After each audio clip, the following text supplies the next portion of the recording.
everyone, this is your host Ananya Sharma and welcome to the fourth episode of an interview with Mr. Rajesh Talwar.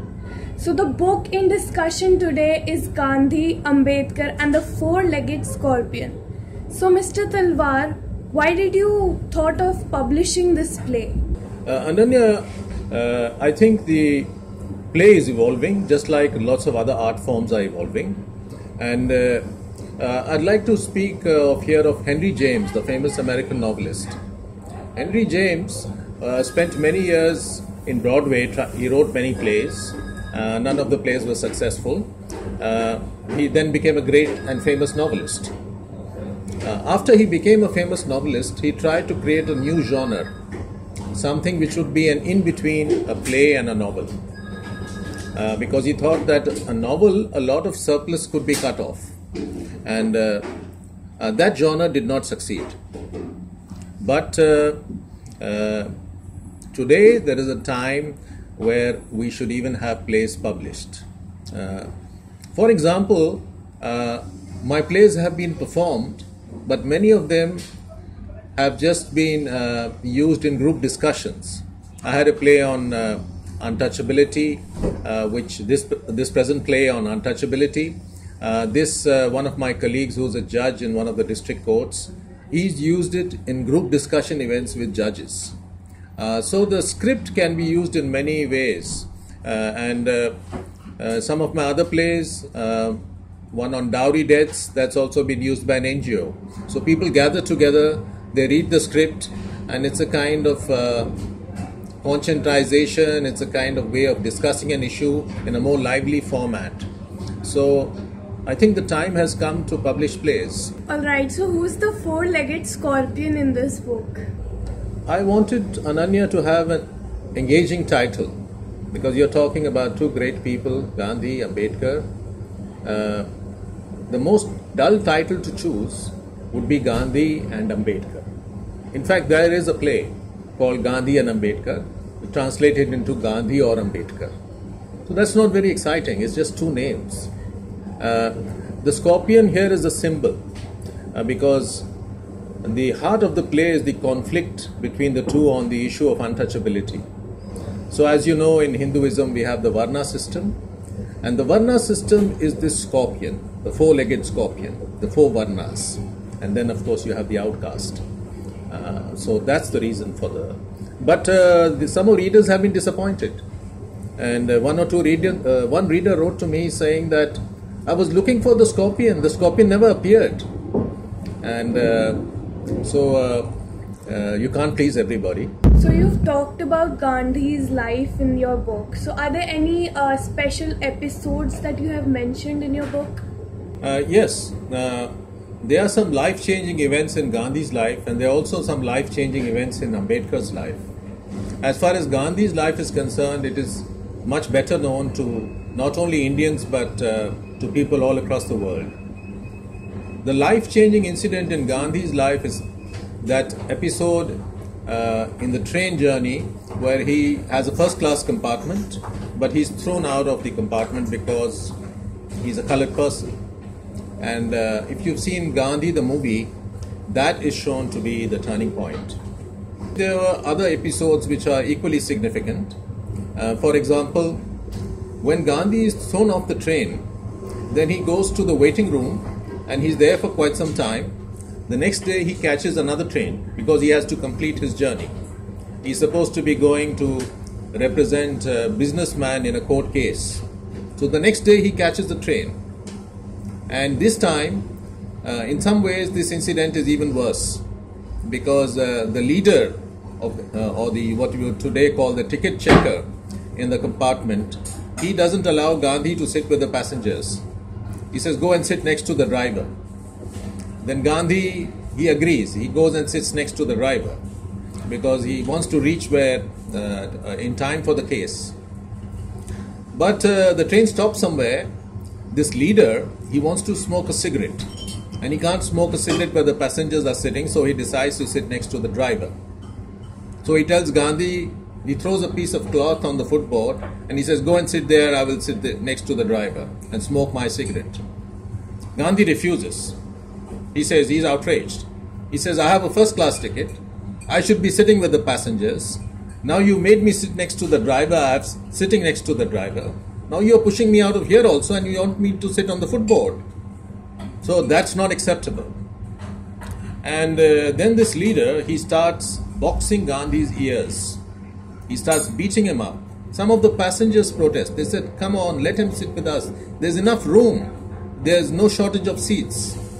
But the man insists, go and sit in the van. Because those days, colored people could not sit either in the first class or in the second class. He's go and sit in the van. But Gandhi, he resists. He holds on to the railing, even as this man is beating him up. So, in many ways, I think this is even more terrible incident than the first episode when he's thrown off the train with his luggage. Because here he is physically assaulted. So why do you think this incident is not mentioned in Richard Attenborough's Gandhi? I think there are two reasons. Firstly, let's not forget that Attenborough himself was an Englishman. And so he's making a film. He doesn't want to show the British in too terrible a light. Throwing Gandhi off the train, throwing his luggage off the train is bad enough.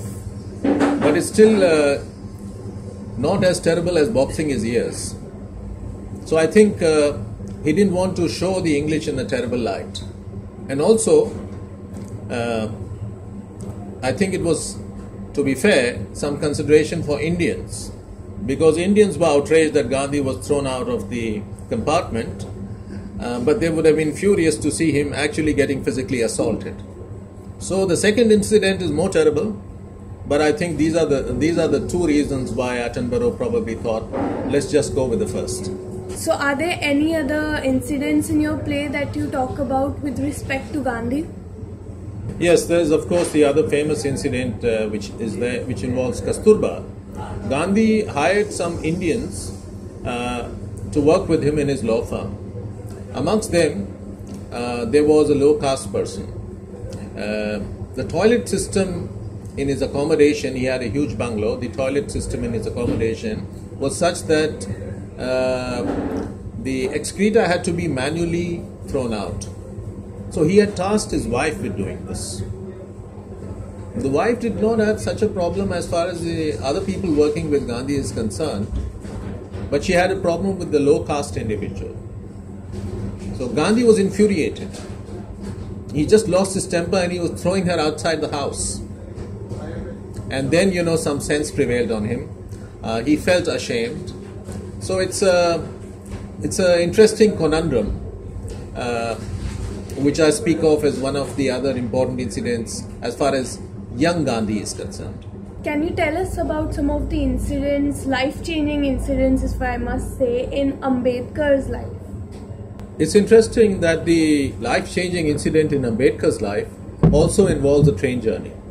Everybody knows about Gandhi's train journey. The world knows about it, how he was thrown out. But not so many people, or not nearly so many people know about Ambedkar's train journey. Ambedkar was traveling with his siblings to see his father. So he was traveling from Satara to another town where his father was working in the army as a cashier. I think Ambedkar's father, he had joined the army, he'd retired, and then he started working as a cashier in this town. So he's traveling with his siblings, and he reaches this train station. I think the train station is called Masoor, and from the train station he has to take a tanga to the place where his father is working. So he and his brothers, they all get off at the train station and they have to take the tanga. So first they spend quite some time waiting for their father. The father doesn't turn up. So then they think, well, we may as well take a tanga. The station master there is very helpful. He says, oh, you young children are there. They're all well dressed because they're affluent, relatively speaking. So he thinks they are Brahmins. And then he says, he asks them about their caste, and Ambedkar says they are Mahars. Oh, so then the station master's attitude changes. He's still very helpful. He says, let me take you to the Tangawalas, but I'm not sure if they will take you. So the Tangawalas come, but the Tangawalas, they think they are of a higher caste and they cannot take Ambedkar with them. So they refuse. Ambedkar even offers to pay twice the amount of the Tangawalas, fare. But they are Mahars, so they are low caste. The Tangawala refuses. So how do they reach their father's house eventually? That's an incredibly interesting episode, because the station master, he's a good man. He tries to convince the Tangawalas, listen, you're going to be paid twice. Take these young children. The Tangawalas refuse. Then the station master says, he asks Ambedkar, do you know how to drive a Tanga? And he says, well, I could probably manage. He says, okay. And he proposes to the Tangawala that, listen, Ambedkar is going to drive the Tanga with his brothers, and what you can do is you can run behind the Tanga. It's an incredible incident. So that's how they go, because the Tangawala is also poor. He wants to make the 2 annas which he's getting, which is actually twice the price. It's actually 1 anna. So they take off with Ambedkar driving the Tanga and the Tangawala running behind him barefoot. I should mention here that when I was thinking of the cover of the play, as you see, it has Gandhi, it has Ambedkar, and it has a scorpion.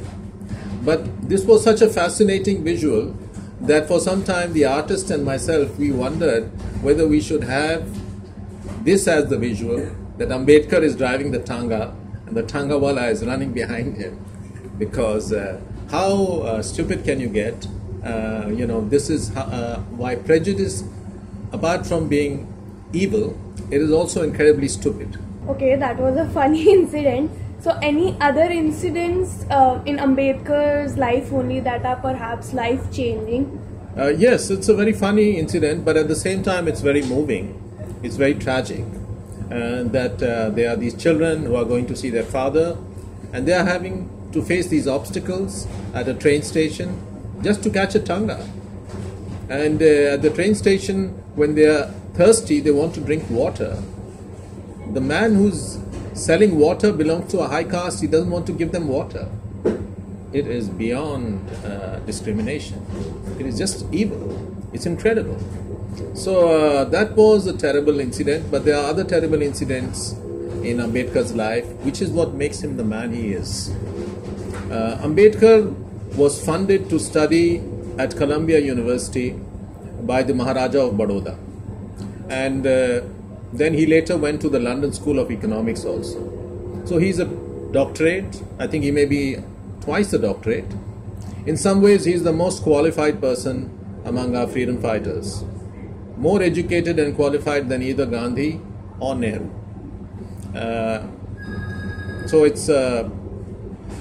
So he comes back because he could have stayed on there, but he comes back because he felt it was good of the Maharaja to have sent him.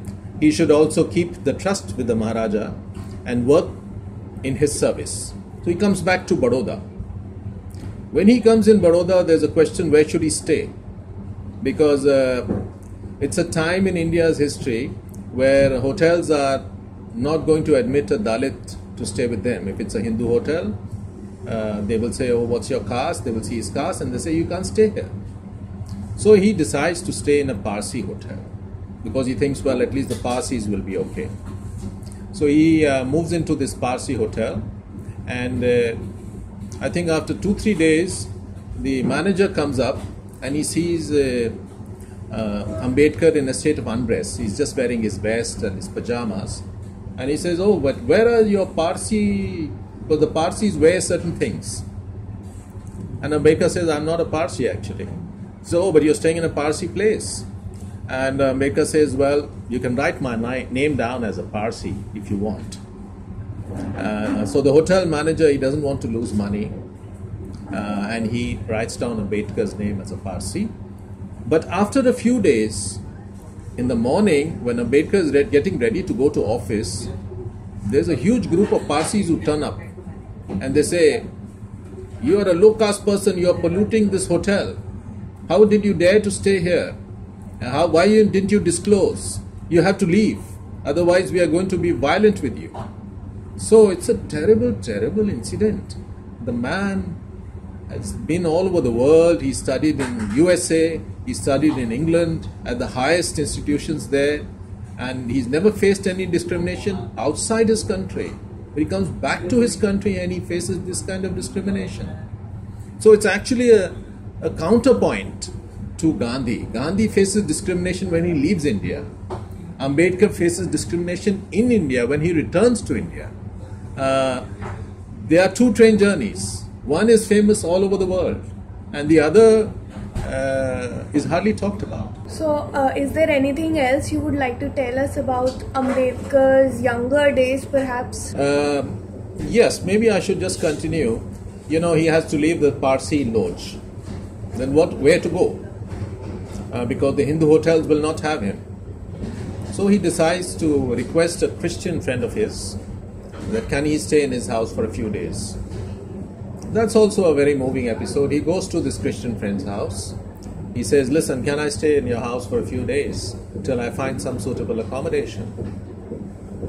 The Christian friend says, he hums and haws, and then he says, listen, Baba Sahib, I'm sorry. The problem is not me, but the thing is I have married, my wife is from a Brahmin caste. So Ambedkar says, but you're Christian. He says, yes, but you know, the Brahmins who have converted to Christianity, they regard themselves as superior to other Christians. So my wife, although she's a Christian, she still considers herself of Brahmin ancestry. And I'm afraid that she may not be happy if you stay with us, so I'm very sorry. Ambedkar cannot stay with a Christian because his wife used to be a Brahmin. Her ancestors used to be a Brahmin. He cannot stay in the Parsi lodge because the Parsis also say you're an untouchable, you're polluting the lodge. And then there is another incident which he mentions, that together with some of his Dalit colleagues, they are touring the area which used to be part of the Nizam's fiefdom. So he's there and they go to a fort in Daulatabad. They have travelled a long journey and they reach the fort. They just want to freshen up before going up to the fort. There's a water tank there. And Ambedkar and the group with him, they all start to wash their face and hands at the water tank. And then some Muslims come running around. A man with a long white beard comes and he talks to Ambedkar and he says, how are you doing this? We understand that you are low caste. You are dhed, which is their local term. And how dare you do it? And they are about to get violent. And Ambedkar tells them, you think if I became a Muslim, you would still behave like this? Would you still consider me untouchable? They are silenced. But Ambedkar writes, he says, I'm in this country. It's my own country. But the Parsis also consider me an untouchable. The Christians also consider me an untouchable. And today I find out that the Muslims also consider me an